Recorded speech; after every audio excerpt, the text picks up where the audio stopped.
السلام عليكم ورحمة الله وبركاته. بسم الله الرحمن الرحيم نحمده ونصلي على رسوله الكريم أما بعد. Brothers and sisters, may Allah subhanahu wa ta'ala accept all of us gathering here today in His house. May Allah subhanahu wa ta'ala accept us in the gathering of the pious in this world. May Allah resurrect us and raise us amongst the gathering of the pious on the day of Qiyamah as well. Inshallah, in the short time that I have with you, for about an hour, hopefully, inshallah, I will talk to you related to whatever I can cover related to Hajj and Umrah, and of course some of the rulings related to Ihram, related to more detailed topic, inshallah, when some of us, and I guess most of us, are going to Medina Munawwara first. We will be able to have 5 days and 5 nights there where we can intensely, inshallah, discuss this in Urdu, in English, in multiple language, so that we are comfortable. But this is just a brief overview of what is Hajj, Umrah related to it, niyat, intention, and haram, inshallah. Once I am done, then of course we'll have the brothers from Al-Iman also come in, and they will share with you the details of the itineraries, the times of departures, and all the other things related to logistics itself. Brothers and sisters, Hajj itself is one of the greatest ni'mah of Allah subhanahu wa ta'ala. As one thing that we all must realize, that when one goes for Hajj, it is not that I am going through my own power, through my own will, through the money that I have saved, and I'm really able to do this Hajj. But in reality, Hajj and this journey is only partaken because of the tawfiq and the ability given by Allah subhanahu wa ta'ala. You will find people who have more money than you. You will find people who have more time than you. You will find people who may be more muttaqi and pious than you. But Allah subhanahu wa ta'ala accepted you to go. It is the fadl and the karam of Allah subhanahu wa ta'ala. Be grateful to Allah subhanahu wa ta'ala. Allah subhanahu wa ta'ala says in the Quran, لَإِن شَكَرْتُمْ لَأَزِيدَنَّكُمْ. Be grateful to Allah subhanahu wa ta'ala's bounty. He will increase for you. وَلَإِن كَفَرْتُمْ إِنَّ عَذَابِي لَشَدِيدٌ. And when a person becomes ungrateful to Allah subhanahu wa ta'ala, then remember the punishment of Allah is severe. So brothers and sisters, when we begin to prepare for Hajj, and when the time of Hajj is coming close to us, we really have to get our hearts ready for Hajj. Yes, we will be preparing our suitcases, we'll be preparing our luggage, we'll be preparing our passports, and all these things that we really have to prepare. But brothers and sisters, while preparing for these things, please do not forget to prepare your heart for Hajj as well. That you really want to go and perform this Hajj while your heart is also there. Your heart is in Medina, your heart is in Mecca, and you're performing this Hajj in a way that you're truly present there, and you can truly make Hajj a means of changing our lives. Otherwise, brothers and sisters, people go and people come back, but the lives of individuals don't change. We really want this time of Hajj to change our lives. Change our lives in a way that we can come back stronger in our faith, better in our love of the Prophet ﷺ, and our life closer towards Deen and Islam. And that is something that we need to prepare our hearts towards, inshallah. Before we are leaving, make sure that we resolve our outstanding differences with others. Not only that we randomly just pick up the phone call or just send a message without our hearts being clean. Let's clean our hearts before going as well. If we have heard someone, said something wrong to someone, truly seek their forgiveness for Allah subhanahu wa ta'ala. Not only because it's a custom that I'm going to Hajj, I have to call someone and ask for forgiveness, but do it truly from your heart. And ask Allah subhanahu wa ta'ala for it. And Allah is Kareem and merciful, and indeed Allah subhanahu wa ta'ala will forgive us. And try our best to use the best of our wealth, the most halal and the pure of our wealth, to be spent for this cause as well. I also humbly request you, don't wait for the Hajj to come upon us and we think, you know what, I'm not prepared. Please start preparing for Hajj from today. Be it memorizing few dua, be it just learning how the Hajj was of Rasulullah ﷺ. You can find books. I can share with you links where you can read how was the Hajj of Rasulullah ﷺ. Till 1400 years have passed, but the Hajj of Rasulullah ﷺ is still preserved in the Sunnah, in the Tariq, and the Seerah, that you can read and try to make your Hajj like the Hajj of the Prophet ﷺ. So please prepare yourself for Hajj. Don't wait for it to come and think that someone, forgive me for saying, but people will baby spoon you and we will get our Hajj done. No. We all individually, myself including all of you, have to be individually prepared to make sure that we do the Hajj, inshallah, that can be done in the best of the form. Hajj is of 3 types. There are three types of Hajj. The first type of Hajj is known as Hajj Ifrad, Fard, individual. What does that mean? It means you're performing Hajj only. No Umrah, nothing involved with that. That's mostly none of us. Second type of Hajj is known as Hajj Qiran. Hajj Qiran is that type of Hajj where you leave your house, just like from here, and you wear the ihram with the intention of performing an Umrah. Once you are done with performing Umrah, I'll talk about how to perform Umrah in just a few moments. You perform Umrah. Once you complete that Umrah, you do not come out of the state of that ihram. You keep that ihram with you. You don't shave your head. You don't cut your hair.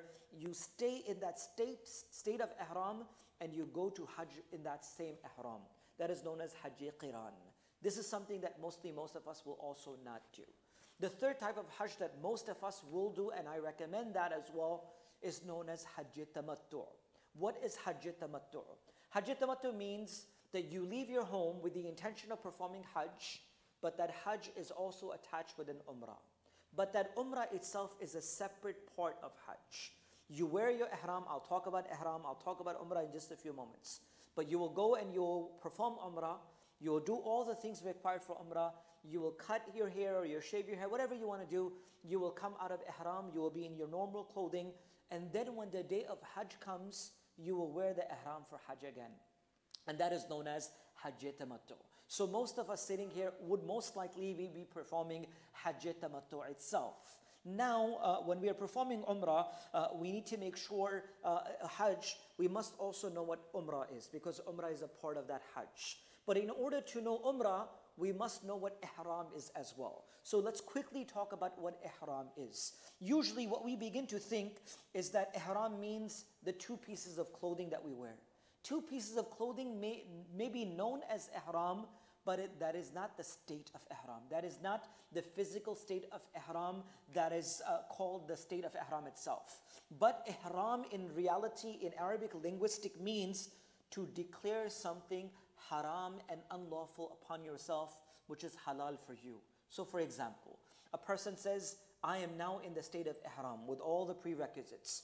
Now, a person cannot use attar and fragrance because you have taken yourself in the state of Ihram. Number two, you cannot cut your hair. You cannot clip your nails. Things that I'll talk about in just a few moments as well. So all of these things that you make haram upon yourself, this is known as the state of Ihram. Clothing of Ihram, yes, there are two pieces of clothing that we wear itself. Now, what should we do before Ihram? Like when we are wearing Ihram, what should we do? So most of us who will be in Medina Munawwara first, for those who are going with Al-Iman B1 package, we will be going directly towards Medina. Inshallah, we will be in Medina Munawwara for 4 days, 5 days, 5 nights. In there, inshallah, we'll talk about these things again. We'll talk about Medina, its ziyarah, and all these things as well. Once we are leaving Medina Munawwara and coming towards Mecca, now we will wear our ihram for our Hajj, our Umrah. So now, what do we do before ihram itself? So there are a few things. Number one, it's sunnah to take a shower for both man and a woman before you wear your ihram. That's number one. Number two, it is mustahab, it is recommended that one should trim their nails, they should trim their hair, they should trim their unwanted hair on their body for both men and women. And of course, if you want, you can apply perfume, oil, deodorant on your body. Not on the clothing of the ihram, but on your body prior to wearing your ihram. So this is the amal that you prepare yourself for ihram itself. Now, for the men, the ihram is two pieces of clothing which are white, preferably new. If not new, washed and clean. If you wash them with detergent and you can smell the detergent, that's fine. That's perfectly okay, as long as they are clean. Either you wear a new pieces of clothing, if not, then you just you wear a wash pair of clothing, two white clothing that are not sewn from anywhere. That's for men. And with that, for the men to wear the slippers, sandals, which will remain their torso, their upper bone, and of course the back of their heels open and visible while they are in the state of ihram. If you have any particular questions, we can take so at the end so I can actually answer your questions too. But this is for the men. So what do the men have to do? The men actually have to make sure that they have two pieces of clothing and they have their slippers. That's the only ihram for men. There's no undergarments, no shirts, nothing underneath. That's the ihram for the men themselves. For the woman, what is the ihram for the female? The ihram for the woman is that they may wear anything that is sewn. There is no restriction for the woman to wear anything except that nothing should directly touch the face of the woman.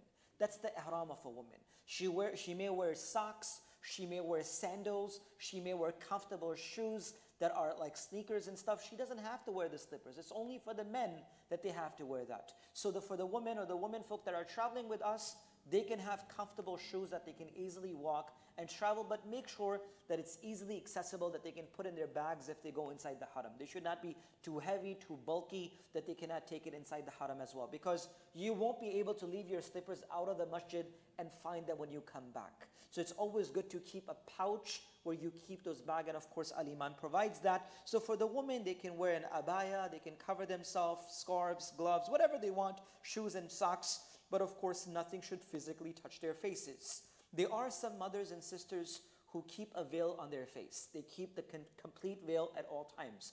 What should they do?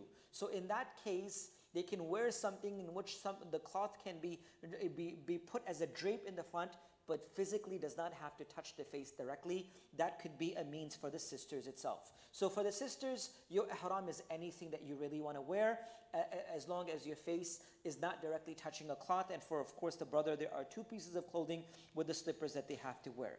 Once you are wearing your ihram, you have taken a shower, you have clipped your hair, your nail, you put perfume on your body and deodorant, you wore your ihram.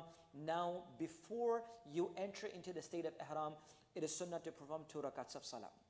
Rasulullah ﷺ stopped in a place known as Abiyari Ali, which is known as Dhul Hulayfa, about 20 minutes from Medina Munawwara. Inshallah, when we are leaving Medina, we will stop in that location. We will go in that location. We will perform our 2 rakats of salah. And in those 2 rakats, it's sunnah to recite Qul Ya Ayyuhal Kafirun and Qul Huwallahu Ahad. I'm going to repeat this so many times in Medina that you're going to get tired of it. But I want you to at least know that what we need to do, inshallah. So when we are reaching Abiyari Ali, when we can wear your ihram, you can wear all the clothing of ihram in your hotel in Medina. But once you reach that location, Abiyari Ali or Dhul Hulayfa, that's the time you're going to perform 2 rakat sunnah prayer. In that sunnah prayer, قُلْ يَا أَيُّهَا الْكَافِرُونَ and قُلْ هُوَ اللَّهُ أَحَدٌ was something that Rasulullah ﷺ recited. After reciting these 2 things, Rasulullah ﷺ would of course want to make the niyyah of entering inside the ihram itself. One must enter ihram before they enter miqat, a location that is the boundary of the haram itself. Now, how do we enter inside ihram? What do I need to do in order to enter inside ihram? I'm wearing ihram, but how do I take the state of ihram? Please remember 2 important things. Niyat and talbiyah are 2 things that combined together will make you enter in ihram. Easy. So let me go back a little. You took a shower, you wore those 2 pieces of clothing. For the sisters, you wore your abaya or whatever you had to do. You reached Abiyari Ali, the miqat, you performed 2 rakats of salah, and now you want to enter in ihram. You want to be in the state of ihram. So what do? 2 things. Number 1, you make niyyah. Niyat is very easy. In Arabic, it is Allahumma inni uridu al-umrah fayassirha li fataqabbalha minni. Oh Allah, in English, it is, oh Allah, I make niyyah and intention of umrah, make it easy for me and accept it for me. In Urdu, it's simple. Allah, मैं umrah की नियत करता हूँ, Allah आसान फरमा और कबूल फरमा. Very simple, very easy. You can say it in any language that you want. You said number 1 thing. Number 2, as soon as you say this, then after this you say labbaik, Allahumma labbaik, labbaik la sharika laka labbaik, innal hamda wa ni'mata laka wal mulk la sharika laka. I humbly request you, brothers and sisters, please memorize the statement and what it means as well. Don't say labbaik Allahumma labbaik and you don't even know what you are saying to Allah subhanahu wa ta'ala. Hazir hu ya Rabb, hazir hu. Oh Allah, I'm present for your service. So when you say this, say it from your heart. Not only that you are saying from your tongue, say it from your heart, knowing what you are talking to Allah subhanahu wa ta'ala. So as soon as you do these 2 things, niyat and talbiyah, as soon as you do these 2 things, now you are in ihram. All the things that were halal before, now has become haram. Meaning, now you cannot come close to your spouse, husband and wife. Number two, you cannot use cologne and attar. You cannot break hair anymore. You cannot clip nails anymore. Meaning all the things, now you are in the state of ihram, and now you have to be very particular. And at this time, you should repeat talbiyah as much as you can till you reach haram. Till you reach Makkah Mukarramah, recite this talbiyah as much as we can. Rasulullah ﷺ mentioned, hadith of Tirmizi, Sahal ibn Sa'ad radiallahu anhu reports that Rasulullah ﷺ said, when a Muslim man or woman recites talbiyah, every stone, every tree, every ground around them also recites the talbiyah till the end of the earth. Hadith of Tirmizi, authentic hadith itself. So we should recite. The men should recite the talbiyah loudly. The women, because of haya and modesty, should recite the talbiyah in a lower voice, but they should continuously recite talbiyah as much as they can. Once you are in ihram, what are some of the things forbidden, not allowed for one to do? Number one, sin is haram as well, all the time. But now you are in ihram, brothers and sisters, please be very, very careful. Please be very careful that no disobedience of Allah happens in our life. A lot of time, brothers and sisters go for Hajj and Umrah, and they say, you know what, brother, I was in Hajj and Umrah, I never pushed anyone. Of course, that's your responsibility. That you have to do this, don't push anyone. But if someone pushes you, you forgive them for Allah, that is something great. Doing and not harming others, that's not something great, that's our job. Taking the difficulty of someone else and forgiving them, that's ahsan. That's akhlaq of Rasulullah sallallahu alaihi wasallam. So please make sure that when you are in ihram or anywhere else, please keep patience. Sabr, sabr, sabr is the greatest key when you are in Hajj. Of course, when we are in ihram, protecting ourselves from what we say, tongues, fighting, quarreling, all these things, please avoid it. Have sabr for a few moments for the sake of Allah subhanahu wa ta'ala. While we are in ihram, we cannot wear anything that is sewn for the men, of course for the women, and also not using of perfume and fragrance, removing of hair, clipping of nail, or anything like that cannot be done while a person is in the state of ihram itself. A man cannot cover their head while they are in the state of ihram. You have to make sure that your head remains open. The woman cannot physically touch anything on their face while they are in the state of ihram itself. What is allowed in ihram? What can I do in ihram? So for example, you left Medina Munawwara, you reached Makkah. Now you're tired, you're really sweaty, and you say, you know what, I really want to put some water. Pani bahana ya, let me put some water on me. So what you can do is hang those two pieces of ihram for the sisters, whatever it is, stand underneath the water and rinse yourself. No soap, no towel, but you just rinse yourself. You're not breaking any hair, you're not using any fragrance, but you're just freshening up. And once the water drips, take the same ihram or even new ihram, wear it and go and perform your umrah itself. So you can take a shower in ihram, but no fragrance, no soap. And you cannot also rub your body with a towel so that your hair may break. You have to be careful. You can use unscented soap that have no fragrance. You may use that if you want, just so that you can, of course, keep hygiene and keep yourself clean. If a person has to take insulin, injections, bandages, if it's very bright, you can wear your sunglasses, your regular glasses, your watches, miswak, and all these things can be taken. If it's cold, of course, we'll talk about that in later time in Hajj. You can cover yourself with a blanket, but you cannot cover your faces directly. Anything that is harmful, such as scorpions or snakes and things like that, they may harm you. You may kill that in ihram, even though you're not allowed to kill animals in ihram. But if it's something harmful to you and you want to make sure that you protect yourself, you may do so at this moment. So now in the beginning, you have to perform your umrah. Umrah has 7 things that we must remember. 7 things are part of umrah. The ghusl of the ihram, the 2 rakats of ihram, the ihram itself with talbiyah and intention, then the tawaf of the Kaaba, the house of Allah, then the 2 rakats after the tawaf, the sa'i between Safa and Marwa, and of course at the end, halaq or qasr, shaving or cutting of the hair itself. So let's quickly get into how to perform umrah. Brothers and sisters, when we enter Makkah Mukarramah, or when we enter the city of Rasulullah sallallahu alaihi wasallam, please keep in mind that we are here for ibadat. We are not here for sightseeing. We are here to visit the house of Allah subhanahu wa ta'ala. The more humility and the more humbleness that we have, and when we enter the house of Allah, the more acceptance of dua are there. Unfortunately, brothers and sisters, it is so sad that a lot of time now when people are entering Makkah, and they are entering the house of Allah, they have their cell phones and they're taking pictures while they're entering the house of Allah. You will have an opportunity. I'm not saying it's haram or whatever it is. You can talk about that as a different topic, but utilize that time in making dua to Allah subhanahu wa ta'ala. You will have multiple opportunities of doing whatever you can. But when you're entering for Umrah for the first time, seeing the house of Allah, utilize that time for dua to Allah subhanahu wa ta'ala. Pour your heart to Allah subhanahu wa ta'ala. That is one of the maqam that the dua are the most accepted by Allah subhanahu wa ta'ala. So once you enter the house of Allah for the Umrah, stand there and make as much dua as you can. Fulfill all your needs and hajat, knowing that Allah subhanahu wa ta'ala will definitely accept your dua. So now once you enter inside the haram and you enter inside the house of Allah subhanahu wa ta'ala, you enter inside the house of Allah subhanahu wa ta'ala as haram, in the Kaaba, and now you will go towards the corner that is known as the corner of Hajj al-Aswad, the corner which has the black stone itself. Once we are in Medina, inshallah, I will show you practical pictures, diagrams, you will have everything in front of you. But I'm just going over so you have something in your mind. Once you enter inside the Kaaba, the house of Allah, you will stand on the corner of that corner, which is the corner of Hajj al-Aswad. When you reach that particular area, make sure that you are in the state of taharat.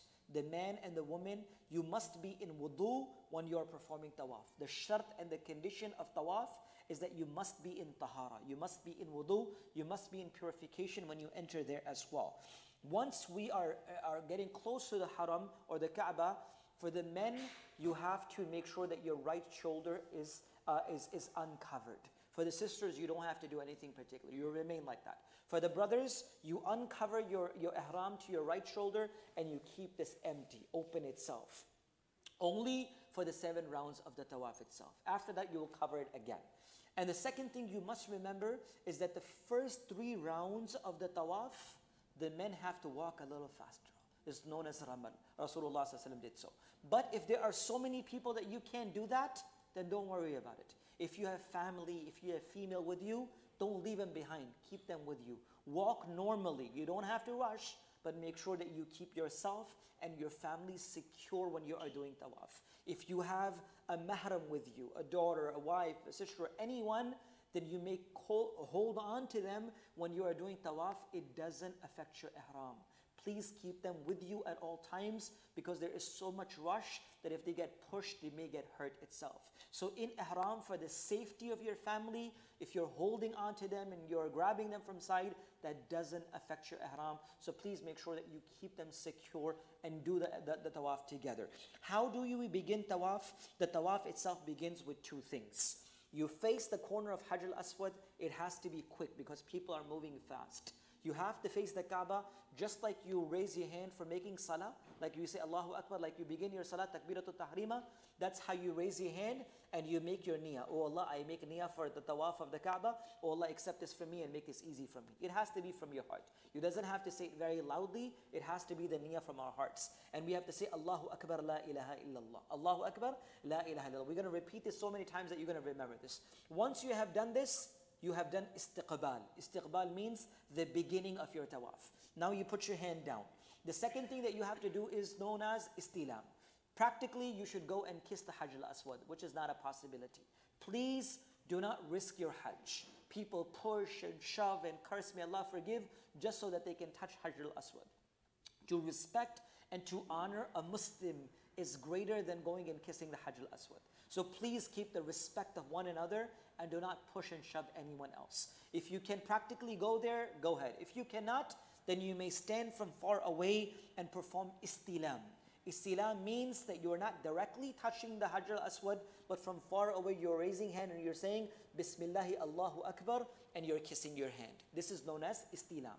You may use both of your hand or you may use only your right hand itself. The only place where you're supposed to point in the entire haram is that corner. No other place you can kiss, no other place you can touch. That's against sunnah. Rasulullah ﷺ only kissed that stone, and Umar radiallahu anhu said, if it was not the Nabi of Allah ﷺ, I would have never done it. Because a hajar and stone cannot benefit or harm anyone except for Allah subhanahu wa ta'ala. So the only thing that we point towards is that corner, which is known as istilam. So when you begin your tawaf, you do 2 things. Allahu Akbar, la ilaha illallah. Oh Allah, I make niyyah for tawaf, accept this for me and make this easy for me. Bismillah, Allahu Akbar, walillahi alhamd. You kiss your hands and you begin your tawaf anti-clockwise. When you're doing the tawaf, there is no particular single one dua that you have to make. You can make any dua that you want. When you're going around the Kaaba, pour your heart for dua. Dua, zikr, whatever you can. First side, second side, third side. The last side, the fourth corner, it is sunnah to recite Rabbana atina fid dunya hasana wa fil akhirati hasana wa qina adhabana. Sunnah of Rasulullah sallallahu alaihi wasallam. You're asking Allah subhanahu wa ta'ala the best of the dunya and the best of akhirah. Keeping in your heart what you are asking for.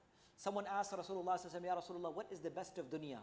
He said, a good wife, a good spouse, pious children, and abundant halal rizq that you ask Allah. So you keep this niyyah in front of you that when you're asking Allah subhanahu wa ta'ala for dua. So every time you cross and you come to Hajr Aswad, you raise your hand and you say Bismillah Allahu Akbar. This is known as istilam. So you begin with the istilam and you end with the istilam. You begin and you end. So now you complete 7 rounds around the tawaf of the Kaaba with the 8th istilam, and now you are done. Now for the men, you cover your right shoulder. Your right shoulder needs to be covered.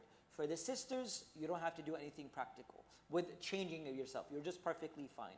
Now you're going to find a location in the haram. Rasulullah performed these 2 rakats next to Maqami Ibrahim, the footstep of Ibrahim ﷺ, but there are too many people. You really cannot, and you cannot stop the tawaf. So wherever you find an empty space, just perform 2 rakats of salah. This is wajib and compulsory. You recite Qul Ya al-Kafirun and Qul Huwallahu Ahad, first and second rakah. Once you're done with that, then you drink Zamzam. And drink as much Zamzam as you can. Rasulullah said, Ahlul Nifaq, the people of Nifaq cannot drink a lot of Zamzam. And the believers can drink Zamzam. Rasulullah said, Ma'u Zamzam ma shuriba lahu. Whatever intention and niyyah you will make with drinking of tawaf, Allah will give you. Dunya or akhirah, ask whatever you want. The Nabi Muhammad said, Ma'u Zamzam ma shuriba lahu. Whatever you ask Allah, Allah will give you. You just have to have the good intention and firm yaqeen that Allah will give you. So now you're done with your tawaf, you're done with the 2 rakats of salah, you're done with drinking Zamzam, and you're done with making dua. There were 3 dua that Rasulullah would always ask after drinking Zamzam. Inshallah, we're going to repeat this in Medina so much that you can memorize them. He would ask for 3 things. Allahumma inni as'luka ilman nafi'a. Oh Allah, I ask you for knowledge which is beneficial. Wa rizqan wasi'a. And rizq that is abundant. Wa shifa'an min kulli da'in. And shifa and cure from all diseases. 3 things that Rasulullah would ask for. So once you are done with all of these things that I have mentioned, you will proceed towards Hajr al-Aswad again. You will point towards this Bismillah Allahu Akbar, and you will go towards Safa and Marwa, which is the traveling between the 2 mountains. Once you reach Safa, you point and you look towards the Kaaba and you make irada and intention.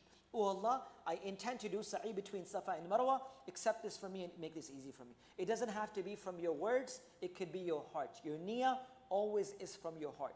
You begin from Safa and you start to travel towards Marwa. There is no prescribed sunnah dua. You can recite any dua, anything that you want while you are traveling from Safa to Marwa.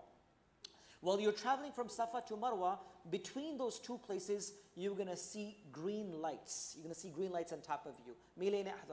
These green lights are the maqam, or the point where when Mahajara, when she had left her son Ismail alayhi salam, this was a ditch. It was a little lower. So she would run between it so she can keep an eye on her son.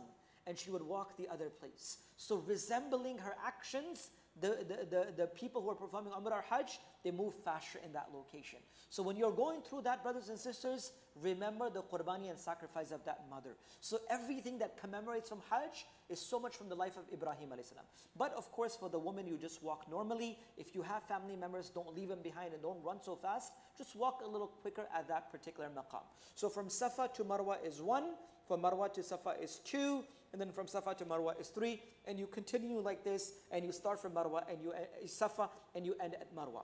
Once you reach Marwa and you have reached Marwa and your 7th action has been finished, now it's time for you to point towards the Kaaba, raise your hands, and you make dua to Allah subhanahu wa ta'ala for the acceptance of your Umrah itself.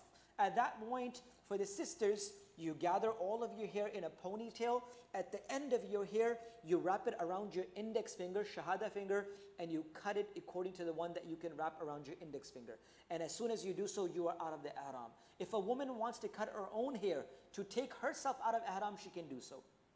If someone else cuts it, she is also out of the state of ihram. For the brothers, you have 2 options. If you want to save your hair for Hajj and do halaq at that time, then you can do qasr at that time. 1/4 of the entire hair, you can cut at that time. There's so many barbers, they can cut your hair outside. And once you get your hair cut from all sides, as 1/4, now you are out of the state of ihram. And now you can go back to your rooms, take showers, take your normal clothing. You can wear your ihram, you can wear your normal clothing, attar and colognes, whatever you need to do, and you are out of the state of ihram itself. That is your umrah itself. Now you can live like that without ihram for many, many days. If you just want to go and perform the tawaf of the Kaaba, you don't need ihram. You don't need another ihram to perform tawaf. You can go inside the haram and perform the 7 rounds. And tawaf means 7 rounds around the Kaaba itself. So you go there with your normal clothing with the intention, oh Allah, I make the niyyah of tawaf, accept this from me, make this easy for me. Bismillah, Allahu Akbar. Go around 7 times and do this amal. So utilize your time in Mecca with as much tawaf as you can. Every amal, every ibadah can be done in any masjid in the house of Allah subhanahu wa ta'ala. But tawaf is the only ibadah that can be done in Mecca. So utilize yourself as much as you can, inshallah, when you are doing that while you are in Makkah Mukarramah. So now the time will pass just like this in Makkah Mukarramah when you're spending your time in ibadah, in worship, and all the things that you're supposed to do. Once the morning of the 8th of Zul-Hajjah comes, once the morning of the 8th of Zul-Hajjah comes, that's the beginning of Hajj itself. Now, how many days are Hajj? Hajj itself is practically 5 days with the additional 6th day. So keep this in mind. The normal days of Hajj are 5 with the additional 6th day that some of us will be there, and I'll explain that in just a few moments. What are these 5 days? 8 Zul-Hajjah, 9 Zul-Hajjah, 10 Zul-Hajjah, 11 Zul-Hajjah, 12 Zul-Hajjah, and the additional day is the 13th Zul-Hajjah. So let's focus upon these 5 days, and then I'll talk about the 6th day as well, that is the 13th of Zul-Hajjah. So now what happens? Brothers and sisters, Hajj is one of the greatest ni'mah and the blessing of Allah subhanahu wa ta'ala. Rasulullah sallallahu alaihi wasallam was asked, what is the greatest of the amal, ya Rasulullah? The Prophet of Allah sallallahu alaihi wasallam said, Iman billahi wa Rasul. Then the Prophet of Allah sallallahu alaihi wasallam was asked, what is next? He said, Jihad fi sabilillah, struggle and sacrifice for Allah subhanahu wa ta'ala. And then he said, Hajj, which is mabrur and accepted. Rasulullah sallallahu alaihi wasallam said, one umrah to another umrah is a kafara, is forgiveness for whatever happens between it. And al-hajjul mabrur, an accepted hajj from Allah subhanahu wa ta'ala, there is no less reward except for Jannah from Allah subhanahu wa ta'ala. A person who returns from hajj without harming and hurting anyone else, indeed they will return back as though that their mothers have just given them birth. They will return back pure from all sins, and of course acceptance from so many dua from Allah subhanahu wa ta'ala. So now let's try to get to those 5 days of hajj and how to perform hajj itself. And again, I will repeat this again and again once we are in Medina as well and once in Makkah as well. On the morning of the 8th of Zul-Hajjah, now it's time that you are not in ihram. You don't have to go to miqat. You don't have to go far away. You could be in your hotel room in Mecca. You take your shower just like you did for your ihram. You remove extra wanted hair. You put cologne and deodorant, fragrance, whatever you want. You wear your ihram just like you wore in Medina as well. And now you have to perform your 2 rakats of salah. If you want, you can go down and perform those 2 rakats in haram, in the house of Allah subhanahu wa ta'ala, in Khana Kaaba, in the house of Allah subhanahu wa ta'ala. Or you can perform that in your hotels, which is also surrounding in the haram itself. Once you perform those 2 rakats of salah, now you have to make a niyyah for hajj. Just like you made niyyah for umrah. Allahumma inni uridu umrah. Now you say, Allahumma inni uridu al-hajj. Oh Allah, I make intention and niyat for hajj. Oh Allah, make it easy for me and accept it for me. Allah, मैं हज की नियत करता हूँ, आसान फरमा, कबूल फरमा. Meaning easy and simple that you have to. And as soon as you make this niyyah, next thing you have to do is talbiyah. لبيك اللهم لبيك, لبيك لا شريك لك لبيك, إن الحمد والنعمة لك والملك لا شريك لك. Once you say this, now you are in the state of ihram for hajj. Your hajj has officially begun. The time, a lot of time people are scared, how long do I have to wear ihram for hajj? Your ihram for hajj is approximately 50 plus hours. It's not a very long time. You're not wearing ihram for 5 days. You are literally wearing ihram for 2 days and few hours. Bas. A little more than 48 hours. That's your ihram. The rest of the 3rd or 4th day of hajj is without ihram. You're just in your normal clothing. You just have to pelt the stones and do the tawaf, which I'll talk about in just a few moments. But your ihram for hajj is only about 48 to 50 to 52 hours. Normally, that's the amount of ihram that you usually have. So now, On the morning of the 8th of Zul-Hajjah, which is known as Yawm al-Tarwiyah, you begin yourself and you prepare yourself for Hajj. You perform your Fajr in Mecca, you wear your Ihram, you perform those 2 rakats of Salah, and now with that, the buses, the group inshallah, will begin to take us in our buses and we will travel towards Mina. We will reach our Mina tents. Our Mina tents are right across the Jamarat, right across where you have to go pelt the stones. We're not far away. Once we are in Mina, there is no other rites or rituals that we have to fulfill except that we will make our Dhuhr, our Asr, our Maghrib, our Isha, and if time permitting, the Fajr of the 9th of Zul-Hajjah. That's the only thing that we have to do in Mina. Because we are musafir and travelers, we will all make our salah in qasr, as half. We will have an imam who will be performing our salah in jama in our tents. We will have our talks, we will have our muhadra, we'll have our reminders and khatiras, and to prepare ourselves even in Mina itself.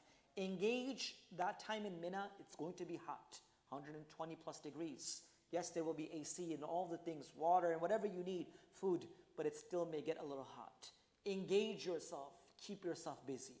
If you don't keep yourself busy, then you'll get engaged in talking with people, then people will start talking about that and politics. You'll just completely lose the essence of Hajj. So make sure from the very beginning you're focusing and you're setting goals of what you really want to do. In this time, I'm going to read this much juz of the Quran. I'm going to read this much dhikr of Allah subhanahu wa ta'ala. So set goals for yourself before you go inside Hajj itself.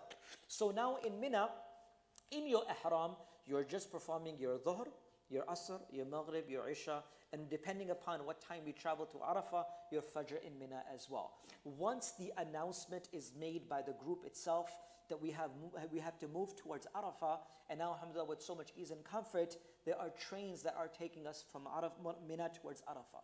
The usual time is less than 9 to 12 minutes, which usually takes hours and hours. But the only thing is that you have to walk from your Mina tent to the train station. If you're healthy and if you can walk, 10-15 minutes walk to the train station. If you can't, they have golf carts. You can sit there and they'll take you to the doorstep of the train, and with ease and comfort you can reach the train itself. Once you reach the train, make sure, it might be early Fajr, before Fajr, right after Fajr, it's dark, make sure that you stay with a group. Stay together. There's going to be IDs that, by the way, he's going to show you. Make sure that you keep those IDs with you at all times. There's going to be backpacks where you can keep your extra things and luggages. Make sure you have them so we can see from far away that you are there. You're going to have tags in your hand, which will say that this is your Matawaf, this is your Hajj group, which will have numbers on it. May Allah forgive if you get lost, then there are people who will bring you right away and you will not be lost anywhere else. So make sure that you follow the protocol. Don't think that I know I'm okay, but make sure that you stay in a group and make sure that your Hajj is going smoothly. Once you leave Mina and you're sitting in those train stations and trains, that train is going to take you towards Arafah. And you begin the second day of Hajj itself. The second day of Hajj itself, which is of course the day of Arafah, is known as Yawmul Arafah. Once you reach Arafah, sometimes we reach there so early that we are there right after Fajr or at Fajr. Now you have time after breakfast that you can sleep for a little bit. Take some rest because this is a very busy day. It's a very important day. You take rest and you take care of yourself till before the midday, before the zawal. Once the zawal, the midday happens, that's the day when the Yawmul Arafah and all of its essence come into existence. Nearby there is a masjid known as Masjid Namira. The Imam of Hajj comes there, he delivers a khutbah, he makes his zuhr, he makes his asr, he makes the dua and he leaves. That is known as the Imam al-Hajj or the Hajj khutbah itself. It's very hard for us to reach that masjid. Don't even try it, because sometimes we see the minarets, it's right there, I can hear it, let's go. But a lot of time people go and they miss the entire Arafah and they can't even find their own tents. Inshallah, within our own tents, we'll have our dhuhr, we'll have our asr, we'll have 4 or 5 shuyukh who will give talk in Arabic, in English, in Urdu, in Persian, you name it. There will be dua made in multiple languages so that you will be busy and engaged in Arafah itself. So now once you are done with your dhuhr, once you are done with your asr in your Mina tents, now it is your free time. Till the time of sunset, brothers and sisters, I cannot emphasize enough that this is your Hajj. Whatever you take that day is that you take for the rest of your lives. Find a place outside where you do not know. There's going to be a lot of people. You cannot find an empty land now because there are millions of people there. But yes, we have a guarded place where we are there only ourselves and few other groups. But find a place where you can find yourself secure, alone, and you cry and you beg to Allah subhanahu wa ta'ala. Rasulullah sallallahu alaihi wasallam for hours on the day of Arafah had his hands like this. 2 days in his life, Rasulullah sallallahu made dua like this. One was the day of Badr, when Rasulullah sallallahu had 313 people. He said, oh Allah, I brought a small group of people with me. If they do not stay on the face of this earth, no one will say your name until the day of Qiyamah. And the second time he had his hands up like this was the day of Arafah. For hours and hours, sometimes he would stand and sometimes he would sit on top of his camel and he would ask Allah subhanahu wa ta'ala. So I beg you, I ask you, even if you have to write your dua and whatever it is, utilize that time for dua. And especially when the sun goes a little, a little mild, right around this time when a little before, after Asr and a little bit before Maghrib, you can stand inside the tent and make dua. Sit inside the tent and make dua and dhikr dua. But when it's close to ghurub time, I request you, an hour before that, just go out there and make your dua to Allah subhanahu wa ta'ala. Once, inshallah, you're standing there, you're making dua, it's almost time of ghurub. Now the ghurub will actually happen in Arafah, but we will not make Maghrib. The sunnah is, Rasulullah sallallahu alaihi wasallam did not make Maghrib in Arafah. He had the ghurub inside Arafah, and then Rasulullah sallallahu alaihi wasallam went from there to Muzdalifah. So what we will do now is, that as soon as the ghurub happens, you will hear the announcement. Brothers, sisters, let's go. Don't panic. Keep on making dua. Just move with the group. They're not going to take you out of the Arafah before Maghrib, but they're going to take you closer to the train station so that you can go to Muzdalifah.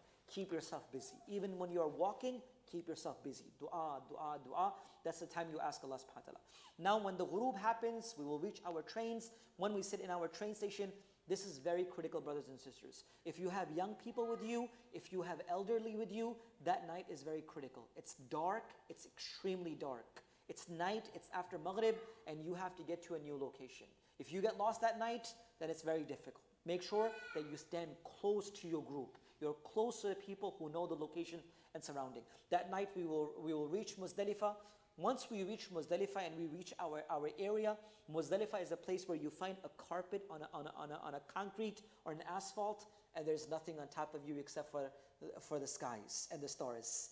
And that's the time when we reach there, inshallah, with the adhan and iqamah, we will make our Maghrib, and then we will make our Isha, like Rasulullah sallallahu alaihi wasallam did. So we will combine our Maghrib and Isha when we reach Muzdalifah. After that, after you're done with that, you can perform your witr, and then you have a choice. If you want, you can collect your pebbles. If you're pelting stones, 49 to 70 pebbles is the minimum that you should be collecting. If you're staying for 5 days of Hajj, 49 pebbles. If you're staying for that extra day, then 20 more, 70 pebbles should be collected that particular night. Rasulullah sallallahu alaihi wasallam rested that night, and I'm telling you, it's one of the most comfortable sleeps you will ever have. It's extremely hot, it's nothing there, but wallahi, Allah is the one who gives comfort. So that night, you take a little bit of ease and comfort, go to sleep. Inshallah, you wake up before Fajr, and then you perform your wudu. Before, there was times that there were huge lines in bathrooms in Muzdalifah.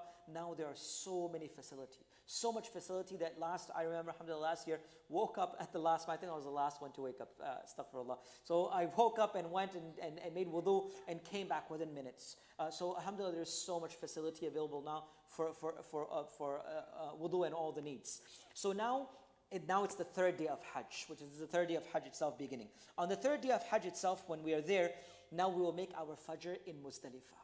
Our Fajr will be there awwal waqt, as soon as Fajr starts. As soon as the Fajr is done in Muzdalifah, now it's the important time of wuquf of Muzdalifah. The dua are so accepted in the plains of Muzdalifah. So please do not leave until you begin to make dua to Allah subhanahu wa ta'ala. Yes, the group will start to move slowly towards the train station, but please make dua after that Fajr of the 10th of the Hajj that is known as wuquf al-Muzdalifah. You're staying in Muzdalifah.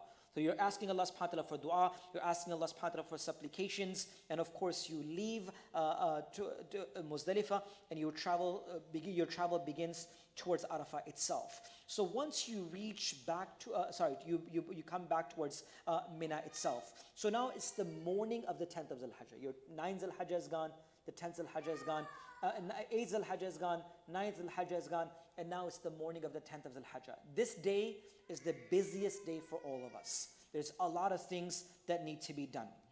So now you made your Fajr in Muzdalifah, you sat in your train, you came back towards Mina. While we are coming back towards Mina and before we reach our tents, the jamarat, the places where we have to throw the stones, are already there. There are 4 things that need to be done. Number 1, we have to throw stones to jamarat. The first day, we only throw 7 stones to the big shaitan. The second thing that needs to be done that day is qurbani, sacrifice of the animal. Number 3 is that we have to shave our hair or cut our hair for the sisters and come out of ihram. And number 4 is, if you have himmat and strength, you have to go to the haram and perform tawaf al-ziyarah. So let's talk about this now. So on the morning of the 10th of Zul-Hajjah, you perform your fajr in Muzdalifah, you made dua to Allah subhanahu wa ta'ala, you sat on the train and you reached Mina itself. Once we reach Mina, the first thing that we have to do is pelt stones. Alhamdulillah, when our train reaches Mina, it reaches on the train station where there are jamarats. So before we reach our tents, we can throw the jamarat and reach our tents. So it's very easy for us. While we are walking back to our tents, we're throwing the stones. So the first day, we only throw stones to the big jamarat, the big shaitan. Small, medium, and large. There's no physical shayateen there. They're not captured inside. These are just maqamat where they whispered upon Ibrahim alayhi salam not to fulfill the commands of Allah. The way that the stone should be thrown is to hold them between your index finger and your thumb like this, and throw it in a way that this portion does not leave your body. It's not like you're pitching a baseball. You're keeping your hands together and throwing it like this. And with everything you say Allahu Akbar, with the name of Allah. Rasulullah said Allahu Akbar. I always remember this hadith, that with every jamrah that you throw, Allah subhanahu wa ta'ala will forgive one sin that if it was not forgiven, it would have destroyed the person on the day of Qiyamah. Allah ऐसे गुनाह को माफ करेगा कि अगर वो माफ ना होता तो क़यामत के दिन वो शख्स हलाक हो जाता. That sin that Allah will forgive with every stone that a person throws. So you throw 7 stones. You cannot throw 7 together. You have to throw 1 at a time. Once you throw these 7 stones, there is no dua. You're not supposed to make dua after that. So you leave the jamarat, you come back towards Mina. Once you reach your Mina tent, now you sit down for the announcement of those who are responsible of your group. You ask your group leaders. You ask them, brother, our qurbani, our sacrifice that was supposed to be done, that we paid for, is it complete? Once it's complete, they get the notification, they get the calls from those who are responsible that the qurbani of al-iman has been done. Now you're okay to go and cut your hair. And now the third thing that you have to do is to cut the hair. So you threw the stone, you got the news of the cutting of the animal, sacrifice of the nahar, which Rasulullah did, and then you can shave your hair, or the sisters can cut their hair. Now you can take shower, and now you can wear your normal clothing. But you're out of ihram minor.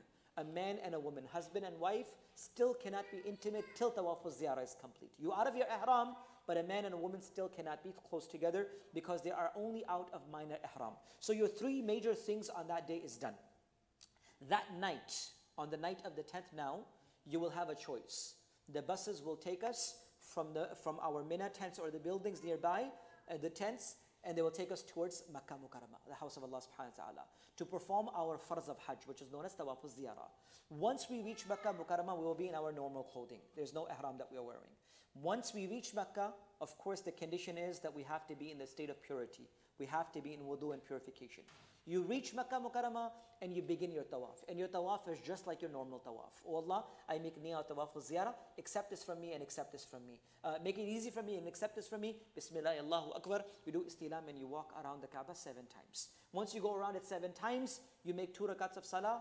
But one thing to remember, you have to do sa'i of Safa and Marwa in your normal clothing as well. So tawaf al-ziyarah has sa'i and tawaf itself. So you have to do tawaf first, the 2 rakats, and then you have to do sa'i of Safa and Marwa. Once that's complete, you are done. The buses, inshallah, will be waiting for us. It might be already Fajr time. May takes 4 or 5 hours. And the buses will wait for us, and the buses will bring us back towards Mina. Even though you spent your night out of Mina, you're okay. Why? Because you left Mina for tawaf al-ziyarah. You left it for Hajj. So now we'll come back to our Mina tents. Maybe it's early Fajr, before Fajr, after Fajr. Once you reach Mina, inshallah, our Jamaat with congregations and talk will continue there. And now it is our 4th day of Hajj, which is the 11th of Zul-Hajjah. That day you only have to do one thing. And that is that after the midday has come in, Zawal, after Dhuhr, you have to go and pelt stones to 3 shaitan. I recommend, brothers and sisters, don't go right away after Dhuhr. It's hot and there are a lot of people. Go 4, 5, 6 o'clock where you can find a little bit ease and comfort, and there's not a lot of people pushing you, because it's right across you, because you are in the tents. The VIP tents are right across the Jamarat. You will go there with a guide, and the guide will bring you back in a few moments. So the way that we have to throw the stones on the 4th day, which is our 2nd day of throwing the stones, You will go to Jamarat and you'll go to the small Jamarat, the small shaitan. 7 stones. Allahu Akbar, Allahu Akbar, Allahu Akbar. Right after you are done with that, you will face the Kaaba and you will make dua. Rasulullah ﷺ made dua as long as it takes to recite Surah Al-Baqarah. Long dua he made, according to the hadith. Then he went to the middle Jamara. He threw the stones and then he made a very long dua. And then he went to the third Jamara and threw the 7 stones and no dua after the big shaitan. And you're just going to come back to your tents. That's the only thing that you need to do on the 4th day of Hajj. You go back to your tent, you stay there the whole night, and the next morning, you do the exact ditto copy of what you did the last day. The 4th day and the 5th day is exactly the same. The 5th day, you don't go and throw the stones. You wait till Zawal. You're going to find people going early in the morning. Please do your Hajj like the Hajj of Rasulullah ﷺ. He waited till Zawal and he performed it afterwards. So wait till Zawal, wait till the time has come in. And once you are done, it's not too hot, you go and you exactly throw the stones like you did. Small Jamara 7 times, make dua. Middle Jamara 7 times, make dua. Large Jamara 7 times, no dua. And then you come back towards your tent. Now, people will divide it into 2 types. Those who are going back towards their Makkah hotels, those who are going to Medina, those who are staying for an extra day and they're going back to Jeddah itself. So some of the brothers and sisters will have to leave that Mina itself camp that day. If you leave the Mina camp before the Maghrib Salah, now you don't have to do any more throwing of the stones for the next 6th day. That's the 6th day of the Hajj. If you have to stay in Mina for that night after Maghrib, then you have to also throw stones for the next day as well. So for those who are leaving back to their hotels or they're going back to Medina, they will be taking towards Mecca and they will perform their Tawaf al-Wida. I'll talk about that in just a few seconds. For those who are staying and they're going back to Jeddah and they're going to be in Jeddah hotel, they will have to stay for the 6th day. For them, they will stay inside Mina for 1 more day, and the next day, inshallah, they have the choice to either throw the stone after Dhuhr or even after Ishraq. The 6th day, you're allowed to do it even after Shuruq, which is 8, 9 o'clock, that you can go and you can throw the same stones, 7, 7, and 7, and now you're done with the throwing of the stones. Once you're done with the throwing of the stone, either on the 5th day or the 6th day, you have to perform Tawaf al-Wida. Tawaf al-Wida is also performed and it's compulsory, it's wajib. You don't have to wear ihram. You don't have to have ihram. You are going to go in your normal clothing. You reach Mecca, you go to Haram, you make the niyyah, oh Allah, I make niyyah of Tawaf al-Wida, make this easy for me and accept this for me. And you go around 7 times, make 2 rakats of salah, and there is no sa'i. Tawaf al-Wida has no sa'i. Tawaf al-Ziyarah has tawaf and sa'i, which is together itself. Once you perform your Tawaf al-Wida 7 times and you make your 2 rakats, alhamdulillah, your Hajj is complete. You don't have to have any more rituals. Can you come inside Haram again? Of course you can come inside. Can you go shop and come back? Yes, you can do that. So all of these things are acceptable and all of these things are permitted for an individual to do. So this is just a basic rundown of how the Hajj and Umrah and Ihram is performed. Inshallah, all of this will at least do 3 to 4 times in Medina Munawwara, or at least 1 to 2 times in Makkah Mukarramah, that you will have this hifd, inshallah. On Al-Iman's website, we will put up a video, which I have recorded myself, of how to perform, wear ihram and umrah, and how to perform hajj in a very easy manner. You can also watch that as well. We will also put a PowerPoint presentation that you may be able to download, which I'm using right now. You can put that on your phones, and you can have direct access to that as well, inshallah. And all these things will be in front of you, and you will have scholars who will be there to answer your questions. Please feel free to ask. Don't shy away.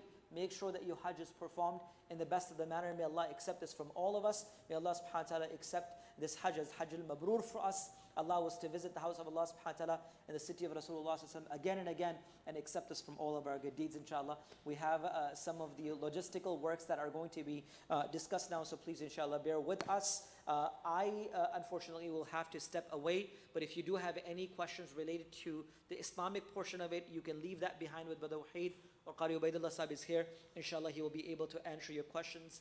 I have another program to attend in Westbury. May Allah subhanahu wa ta'ala accept from all of us, inshallah. Yes, Al-Iman's website. What's the website? Al-Iman, Al-Iman, USA.com.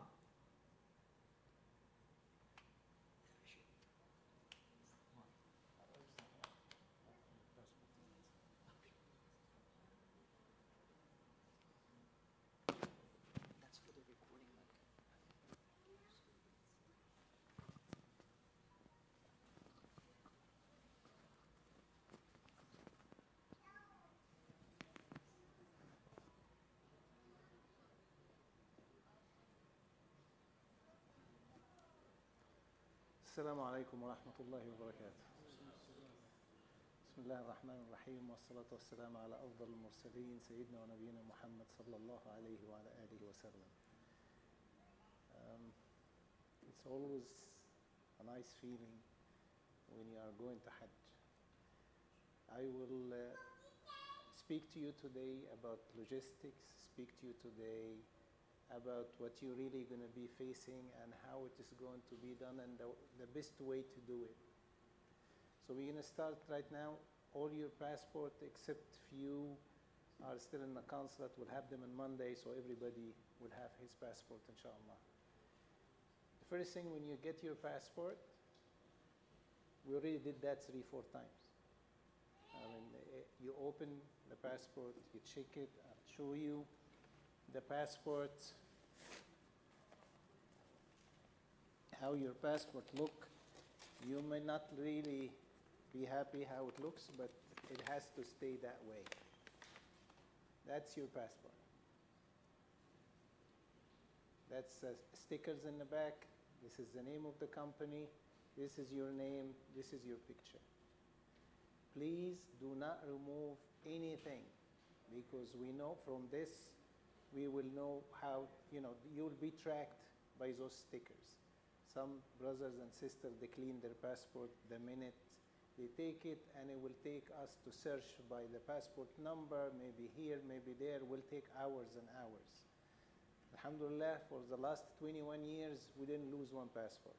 They are good at that. Nothing will get lost. It's just going to be an extra time to search of your passport. If you open your passport, you're going to find the Hajj visa. It says under it, Hajj. It has your name. MashaAllah, this passport is full of Hajj visas.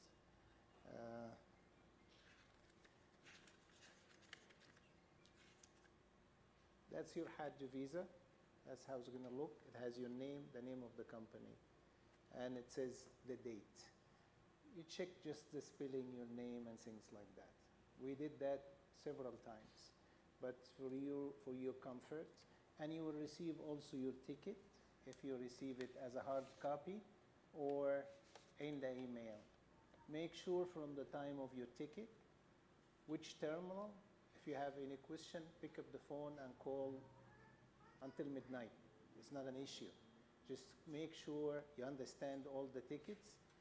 Most of the groups are going in, in really big number block of seats. Like the first group, which is B1, is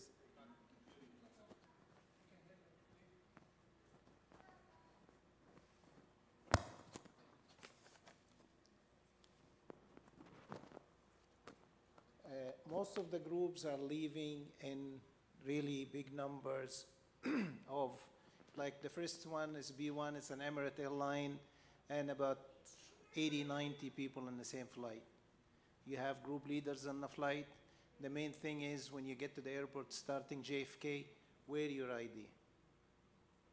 Your ID is your passport once you reach Saudi, because this passport is going to be taken from you once you, all of us, most of the group going to Medina, except small number going to Mecca.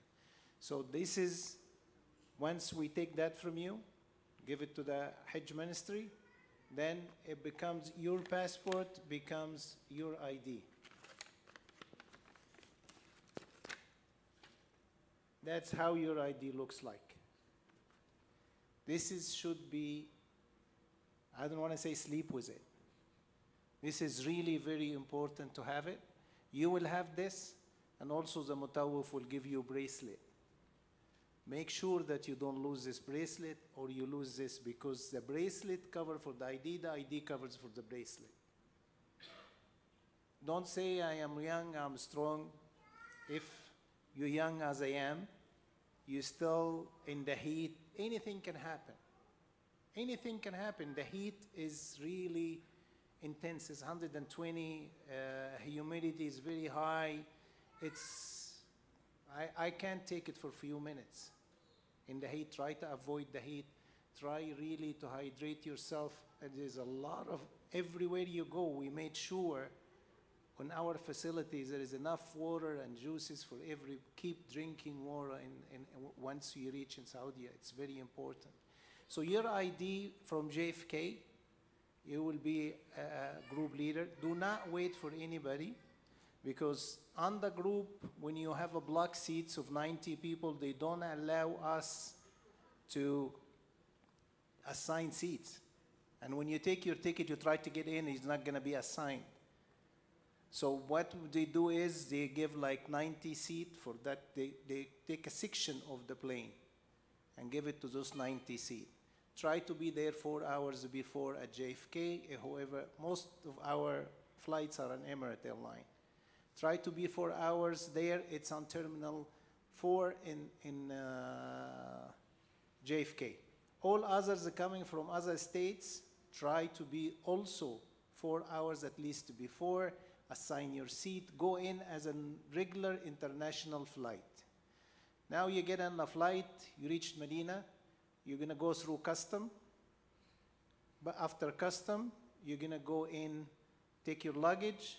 Make sure you're wearing your ID, and also you're getting a back bag with the logo and the name of Al-Iman. Wear it. Even if it's empty, wear it. Because if you are with your back and they're looking for you, they know you through this and the ID. If you are facing, they're going to pick you up from the ID. If you're back, you're looking in the other direction, they're going to come and pick you up.